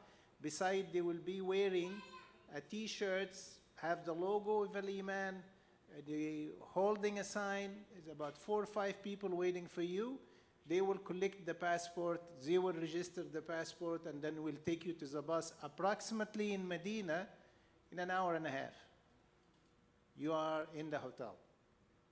You arrive in the hotel, you have your rooms, you will go in. The flight is landing, the first flight is landing at 4 p.m. on the 8th. Once we are in Saudi, we'll talk about this. Let me just give you some advices. Before you, from here until, from now, this moment until you reach in Medina or in Mecca. As Mufti Saab says, and as of my experience, there is a big difference. You get the visa, alhamdulillah. All of us get the visa. But did you give your heart a visa? It's up to you. Trust whoever is telling you. إنما الأعمال بالنيات ولكل امرئ ما نوى. Where is the niyyah? Where is the intention? Where is the place of the intention? Is it here? Is it in your mind? No, it's in your heart. Everything, it's in you. Do your Hajj with your heart. Give your Hajj, your heart, a visa to go to Mecca and Medina. And as Mufti Saab says, and we keep saying it, and really the response of the people every year, 450 people, you can tell whoever worked on his heart and who he didn't work on his heart. We are going to, from the mercy of Allah subhanahu wa ta'ala, I live 65, maybe 70, 75. All my goal is, Allah subhanahu wa ta'ala, He created us only for ibadah. Only for ibadah. Ibadah in everything you do. So, and from His mercy, He gave us the Hajj, one of the pillars. لِمَنِ اسْتَطَاعَ إِلَيْهِ سَبِيلًا, whoever can afford it. In these 2 weeks of Hajj, the trip, and in the 5 days of Manasik, this is your chance to get the Jannah, your chance to get the paradise, your chance. Allah subhanahu wa ta'ala give it to you. Because don't ever think that you're going to Hajj because I have a lot of money. I went because I have money. I went because I'm healthy. You went because Allah subhanahu wa ta'ala give you the invitation to His house. When He gave you the invitation to His house and then He leaves it up to you. He invited you and then you're in your hand to get the Jannah, He give you the chance. Imagine in 5 days you're coming back with the Jannah. And inshallah, may Allah accept it from all of us. From all of us. So please work on your heart from here until you travel. When you attend the Hajj with your heart, I feel it. When my heart is with me, and when my heart is not 50% with me, not you will see somebody in Arafah just pouring, crying to Allah subhanahu wa ta'ala, and somebody is really working hard to bring a tear, he can't. It's advisable that you cry in Arafah, and in Arafah don't go to sleep. Once you go in the morning, after going to be early morning, just sleep a little bit, a couple hours. You pray Zuhr and Asr and you listen to the khutbah, and at that time, this is your chance. Do not miss it. Do not talk about anything. If you have any question, we have enough scholars. We have Mufti Farhan. We have Sheikh Shinnawi. We have Sheikh Sami Masoud. We have Sheikh Hassan Abu Nar. We have, I forgot his name. He speaks Farsi and he comes from California. Do not ask me, because if you ask me and I know it, I'm going to tell you, here, go to Mufti Saab. Go to Sheikh Sami. Go to Sheikh Hassan. Do not take an advice from a friend of yours. Or they say, do this. No. It's your chance. It's your Jannah. The reward is Jannah. I'm not going to take a chance by somebody telling me something wrong. And follow the instruction. Following instruction will make things really very easy. Once you arrive to Medina, you will be assigned the room, and then we will have every day, starting your first breakfast, we will have a lecture about Hajj, as Mufti said. Lecture about Hajj every day, and all your questions after breakfast and after dinner. So please attend. That's what you came for. You do your salah and attend. And we will have every day after Fajr, the scholars will be in the lobby in a designated area. You will know where we are. Come with your questions. I read something and it's not clear to me. Prepare also yourself in Medina in the 4 days, possibly 5. Because there is a big chance that Dhul Qa'dah will be 30 days. If Dhul Qa'dah will be 30 days, then you will have 5 nights in Medina. So those 5 nights also use it to be in with your heart and Hajj. Meet the scholars, ask them, what should I do? I can't do this, I can't do that. Also the sisters, do not listen to any other sisters telling you. The scholars will be available to you. They will be available to you all the trip. Find us and ask, where is Mufti Farhan? Here he is. I mean, our group is 450. As take caring, like let's say, where's Brother Wahid? I'm going to hear you most of the time.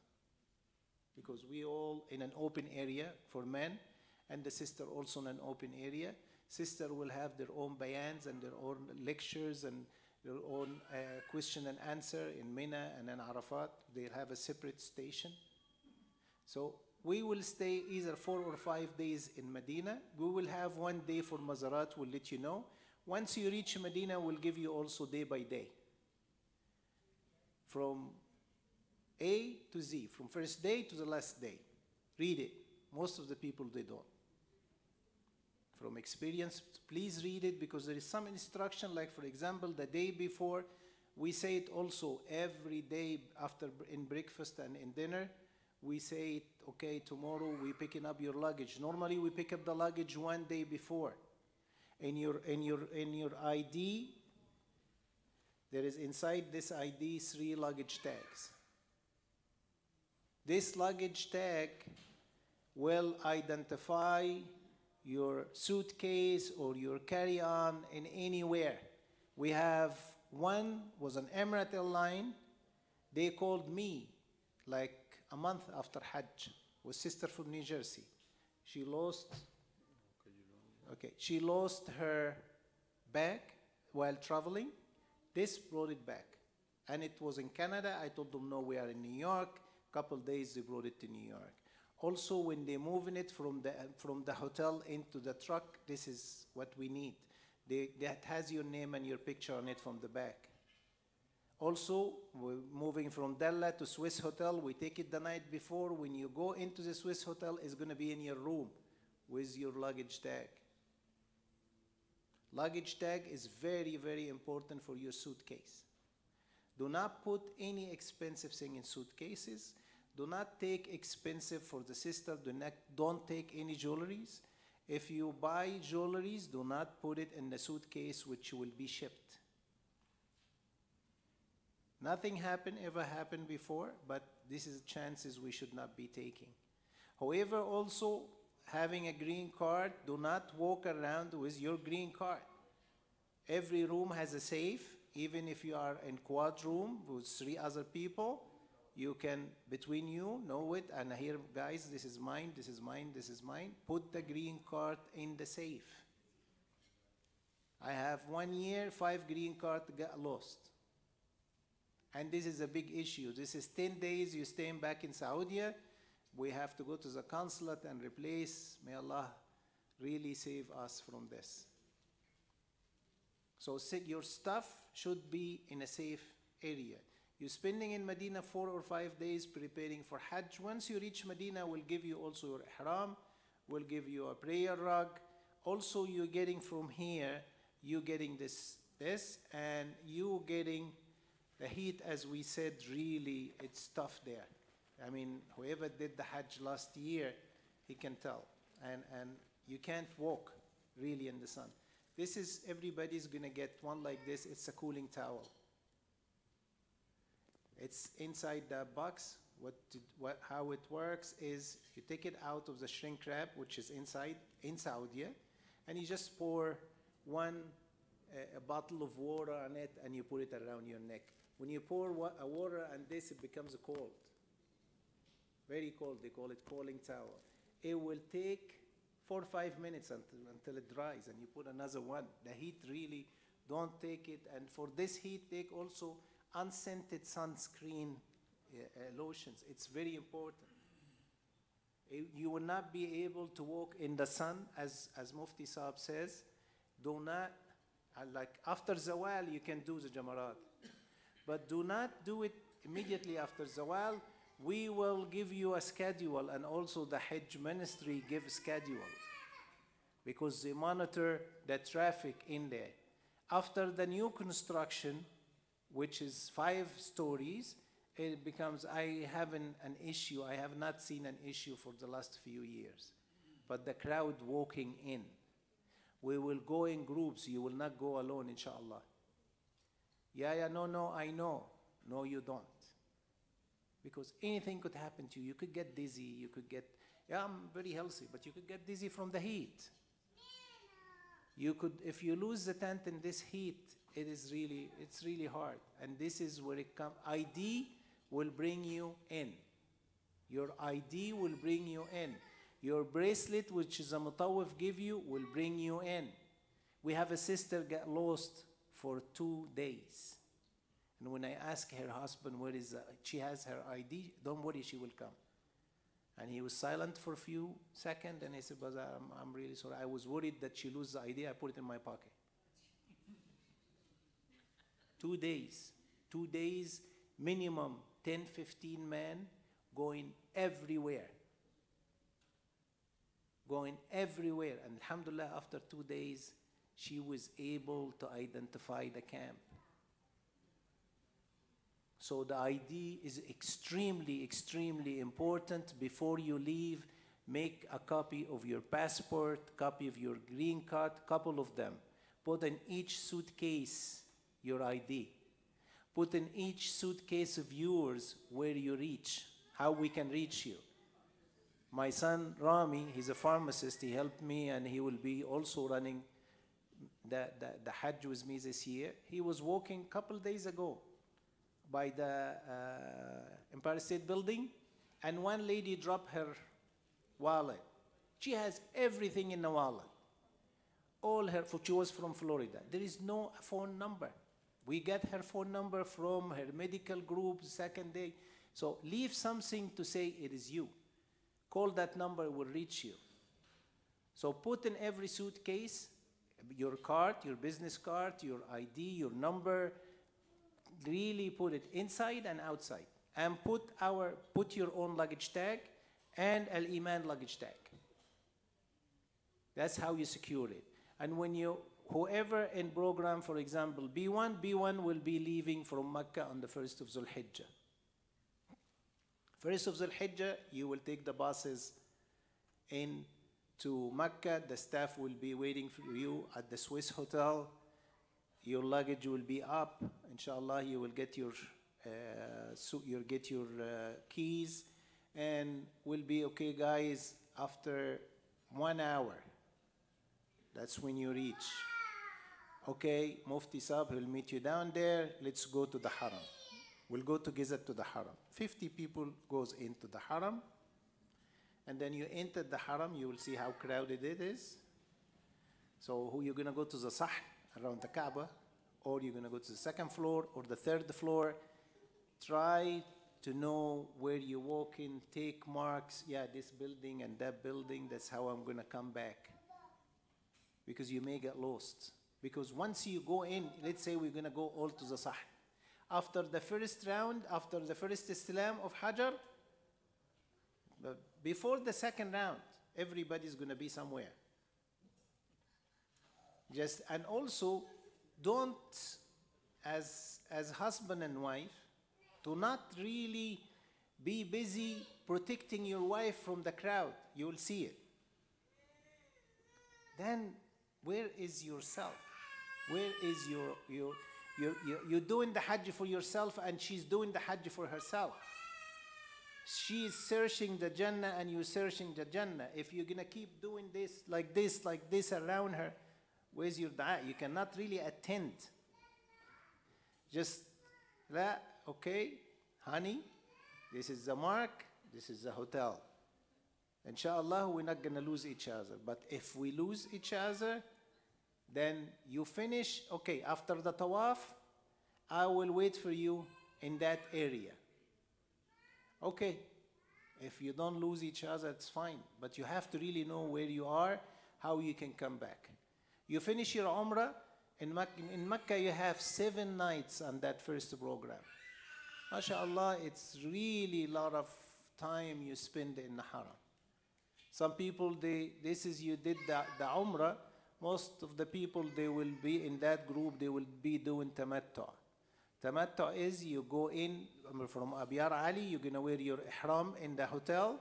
Don't say, okay, no, the sunnah, wear it from. No, it's not really. You wear your ihram, you wear your clothes, the clothes of the ihram, and then you go in there, you do it in your hotel, in your room, it's nice and clean, put your perfume, put your deodorant, clean yourself, and then go there, put the intention and pray 2 rak'ah and come back. And in the hotel, Rasulullah sallallahu alayhi wa sallam, they ask him, what's the best a'mal? What's the best thing to do during Hajj? His answer was, al-ajj was-sajj. What's ajj and what's sajj? Al-ajj, labbaik Allahumma labbaik. When he said that to the Sahaba, they lost their voices. You're going to see us in the bus. We're going there, labbaik Allahumma labbaik, for about 4 or 5 minutes. Then everybody is in the website, everybody FaceTime, taking selfie. Now we are in the bus.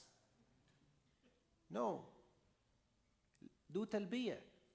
And now read what's the meaning of talbiyah. If you read this and it goes in your heart, you're not going to stop. Always remember, I'm here for the Jannah. I'm not going to miss it. I'm here for the Jannah. Once you reach Mecca, you will have a lot of time. Some people do second Umrah. Some people want to do Umrah for their parents. The correct fatwa in this, some people, they will tell you just to go to the room, put the ihram and go to the haram. No. You go to Naeem, Masjid Aisha. We all know Tan'im and Masjid Aisha. We have enough scholar, you ask him how we can do it, he's going to tell you. You're just going to go out and take a cab. In Hajj, they normally take 2 riyal, 5 riyal. They're going to take 40, 50 riyal, back and forth. You take it expensive going and coming back, you can find like a shuttle. They take 5 riyal or 10 riyal and you come back, you do it and you are in there. So if you want to do second Umrah, don't miss Salah in the Haram. Don't miss sit, and when you go in the Haram, do nafils. It's 100,000. If you do 10 rak'ah nafil in Haram, it's 1,000,000. Deed, the deed of the each rak'ah, 1,000,000 deed of how many rak'ah, how many salah did we miss when we were young? And take the chance of really spending time in the Haram. Invest on this. You will have the scholars. We will find somehow in the Swiss hotel in Mecca, you're not allowed really to do gathering or meeting. Homeland security. But we do it in front of the restaurant. You have breakfast is from 6 to 10 and the dinner also is from 6:30 to 10:30. We will be as a staff and scholars also sitting in front of the hotel, in front of the food area. You just can come and ask anything. You will see us around you all the time. All the time. So to just brief it, read, have any question now, make sure from your ticket, from your passport, from your ID, have everything with you. And also we're giving you also here, this is an umbrella. It's very important, really, because you cannot walk in the sun more than 2-3 minutes. It's also an umbrella. You notice everything is the same color. The ID is the color of the umbrella and is the color of the cooling towel. This is also, we know already, we tell the people, this is your ID also. If you lift it up, we know you belong to Al-Iman. So take your stuff with you. We will give you in Mina, you really don't have to worry about anything. I could tell you that, and inshallah, I'll assure you that with Allah's help, inshallah, all of you will not have an issue unless something comes from Allah subhanahu wa ta'ala, we can't deal with it. Oh, that's just traffic, or the bus, it didn't happen, the bus breakdown. You're gonna enter Mecca on the time Allah subhanahu wa ta'ala assign you to enter. I was 1 year in a bus, and before the entrance of Mecca, there is a big entrance in, they say, Bidayatul Haram, the start of the Haram area. I could see that. I see the bus driver pulled over. What happened? He says, just the bus, something wrong. We stayed 3 hours waiting for replacement, which it didn't come. The driver did everything he can. We took the luggage out to be ready for the following bus. Alhamdulillah, it was not summer yet. And then I'm telling him, brother, just do something. He got so upset. What, do something? He got so upset and he went into the ignition and the bus started. It's been proven you will not enter Mecca only in the time Allah subhanahu wa ta'ala put for you. And the bus finished the Hajj with us, didn't go to the garage. Just the van for the mechanic came in, they said nothing wrong with the bus. So try really to work on your heart. Try to be ready for the Hajj. Follow instruction. On the website, you will have all the logistic. We put it also on the website. Listen to it again. If you have any question, call us. Call me on my cell number if the office is not answering. It is 646-773-5314. I answer it anytime.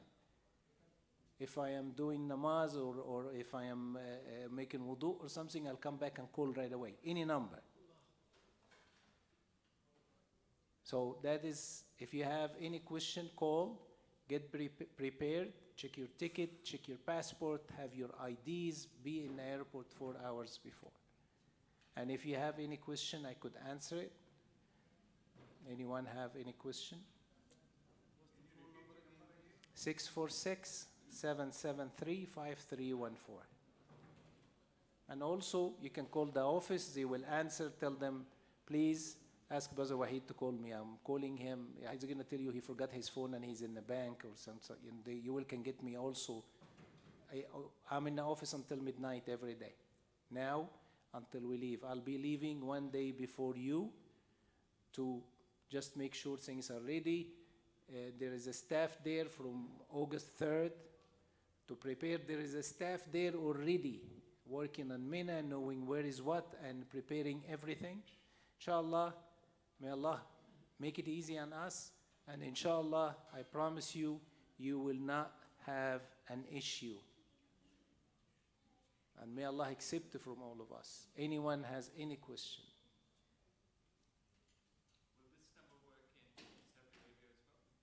This number, this is T-Mobile. When it comes into the phone, T-Mobile is really lousy in the service here in the state. But the good thing about T-Mobile when you travel, it's free roaming.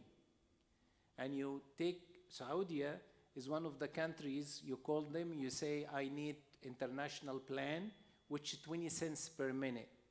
If you receive, 20 cents. If you call, 20 cents. Which is cheaper than the same card in Saudi.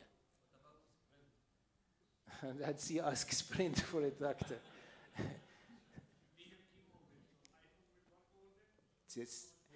Everything would work, but you will have a bill. I'm giving you the advice because T-Mobile, I have it for a while. Before that free roaming, we were in Al-Aqsa and Jordan. I came back to $1,500 bill. So make sure before you go that you have the plan which give you enough time. And also we have an app. We'll have a group chat app. You can download it on the phone. The instruction is in the website. Under help. Just go to help. You will find the instruction how to download the app. How to join group chat. Yeah, once you join the group chat, you can talk to everyone. Then yes, we will be on all the time. Somebody will be on. If you cannot reach, just say where you are, and then we'll come for you. So we're trying to do everything to make it easy. Everything is on you. Work on your heart. Really strengthen your intention. And may Allah accept it from all of us, inshallah. Wassalamu alaikum wa rahmatullahi wa barakatuh. Thank you.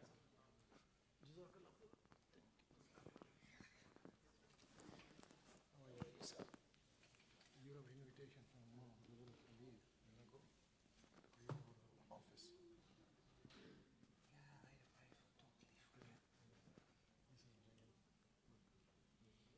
We will go. Say hello to him and congratulate him. You have, inshallah, 1 week, brother, sister. Just take your time, read the book about the Hajj, get more knowledge about it. You're spending, maybe it's a one time in your lifetime, so prepare it before you go over there. Of course, Aliman has mashallah, a lot of people. They will hold your finger to do all the Hajj, but still you have to know also. Don't be surprised.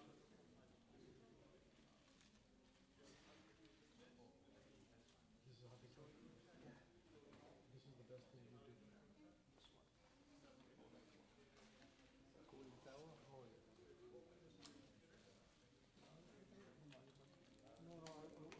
We pray first. Time is very short. We're going to have inshallah, food after the salah. This is good. This is good, brother. And this will become a bottle. No, this is not become a bottle. You should have a handle with that one. Become a bottle. Okay.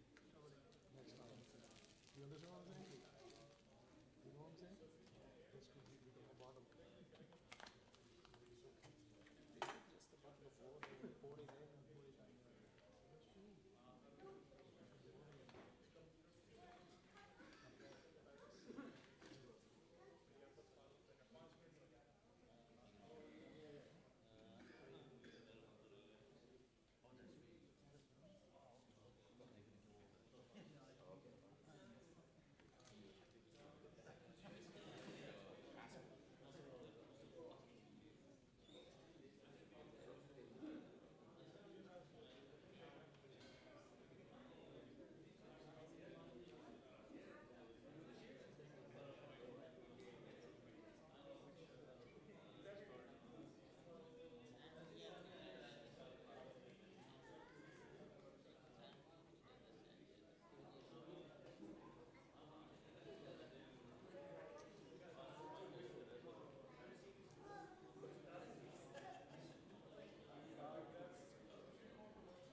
الله أكبر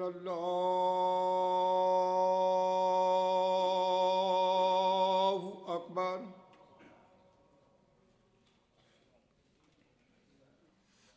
الله أكبر الله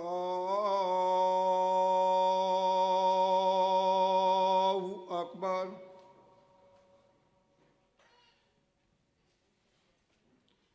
أشهد أن لا إله إلا الله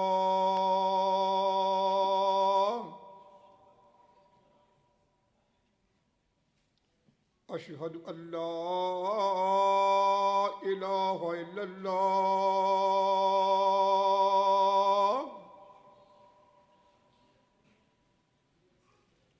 أشهد أن محمدا رسول الله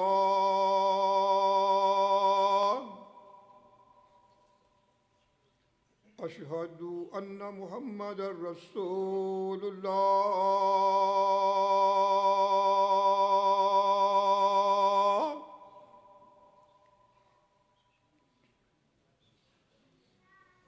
حي على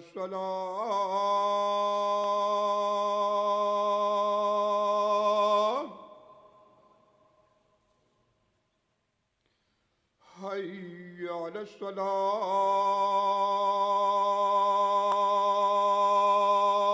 الصلاة حي على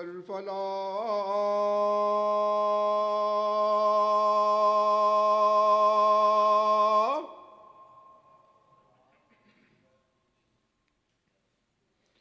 حي على الفلاح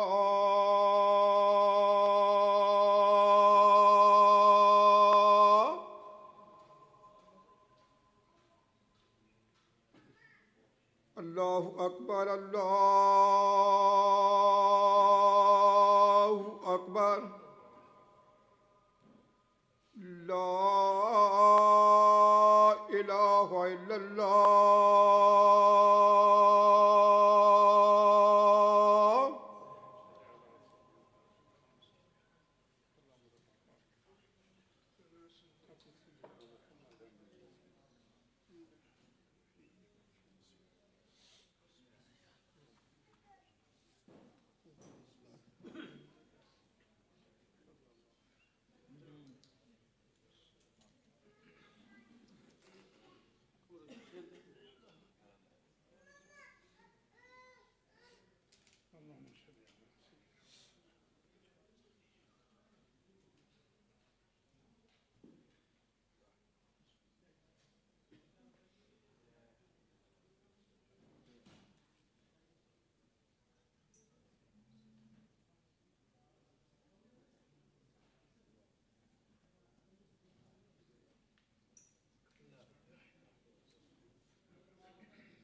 الله أكبر الله أكبر الله أكبر الله أكبر أشهد أن لا إله إلا الله أشهد أن لا إله إلا الله أشهد أن محمد رسول الله أشهد أن محمد رسول الله حي على الصلاة حي على الصلاة حي على الفلاح حي على الفلاح قد قامت الصلاة قد قامت الصلاة الله أكبر الله أكبر لا إله إلا الله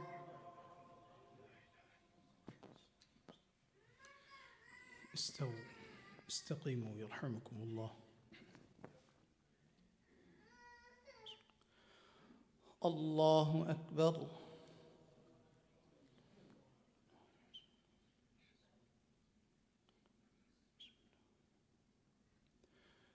الحمد لله رب العالمين الرحمن الرحيم مالك يوم الدين إياك نعبد وإياك نستعين اهدنا الصراط المستقيم صراط الذين أنعمت عليهم غير المغضوب عليهم ولا الضالين.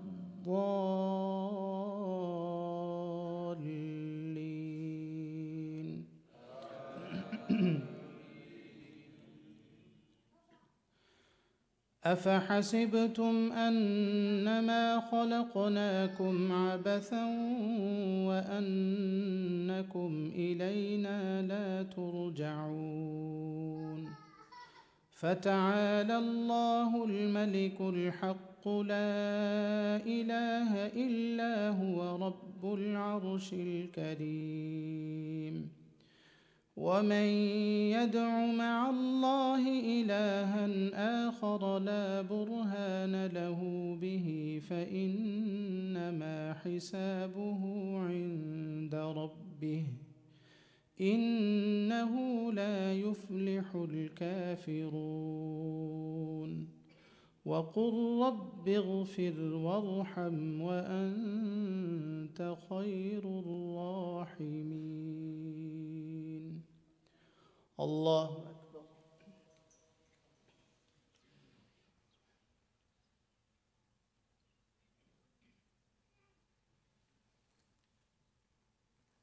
سمع الله لمن حمده.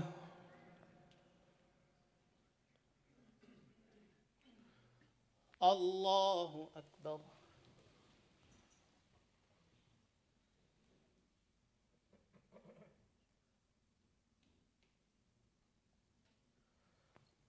الله أكبر. الله أكبر.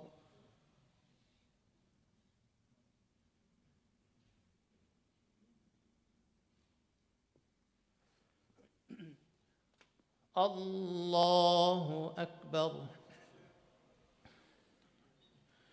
الحمد لله رب العالمين الرحمن الرحيم مالك يوم الدين إياك نعبد وإياك نستعين اهدنا الصراط المستقيم صراط الذين أنعمت عليهم غير المغضوب عليهم ولا الضالين.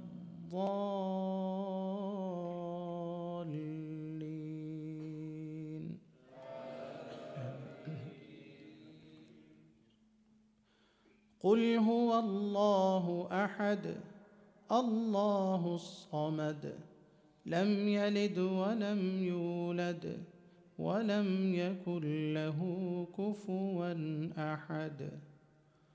الله أكبر.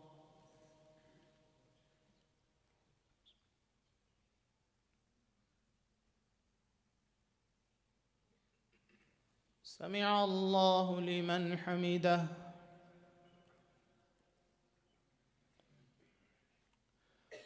الله أكبر.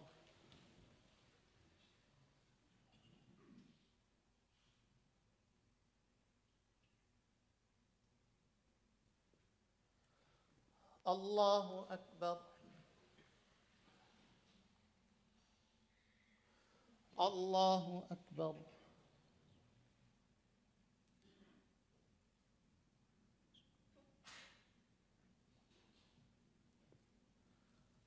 الله أكبر.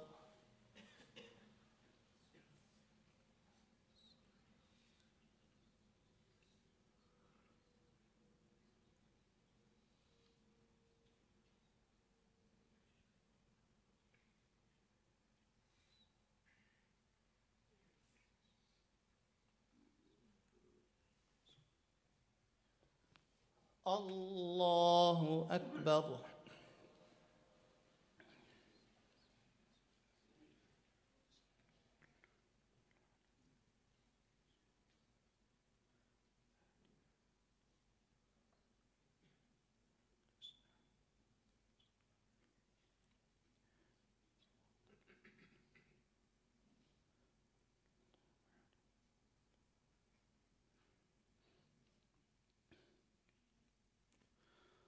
الله أكبر.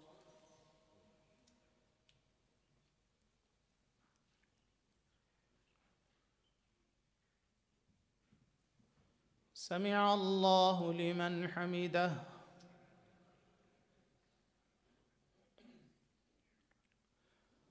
الله أكبر.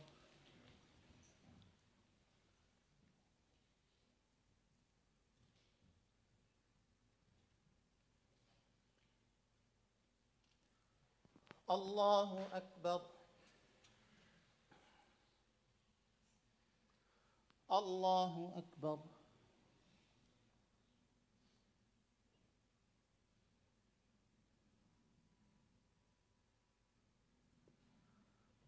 الله أكبر.